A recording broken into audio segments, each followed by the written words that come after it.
ژورنالیست جنگنامه‌نویس روس الکساندر سلاتکوف که جنگ روسیه و اوکراین را از دید نیروهای روسیه پیگیری میکند در تلگرام کانالش سلاتکوف پلیوس ثبت ویدیویی تیمور شمسیف یک جوان 33 ساله زاده تاجیکستان را که در ایت نیروهای اوکراین می جنگید و اخیراً در حدود دهه سلاتکوی در نویه میرنای ولایت دونتسک به دست نیروهای روسیه اسیر افتاد نشر کرد. سلاتکوی تقریباً در 45 کیلومتری جنوب و شرق شهر دونتسک جایگیر شده است. سلاتکوف در ویدیوش بلیت حربی و شناسنامه اوکراینی به نام شمسیف تیمور احمدویچ سال تولدش 1988 زاده دوشنبه را نشان داده چند دفعه تکرار میکند که این اسیر از تاجیکستان آفتابی بوده است. سلاتکوف سپس از جوان مصاحبه میگیرد. شمسیف نقل میکند که طبق قرارداد در قوه‌های مسلح اوکراین خدمت میکرد.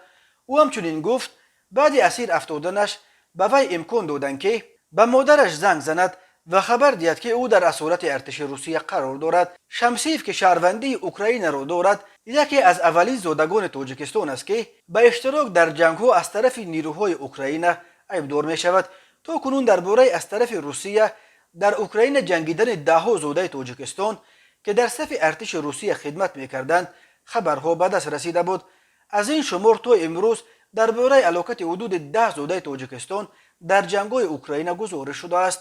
روسیه روز 24 فوریه سال 2022 با بهانه پشتیبانی از جدای طلبان طرفدار مسکو به نام جمهوری مردمی دونتسک و جمهوری مردمی لوگانسک به اوکراین حمله کرد. طی قریب 70 روز زد و خردها بین نیروهای روسیه و اوکراین از هر دو طرف هزاران نفر کشته شدند. کشورهای غرب به ضد روسیه تحریمات سنگین جاری کرده طلب دارند که روسیه جنگ را بس کرده نیروهایش را از اوکراین بیرون میکشد.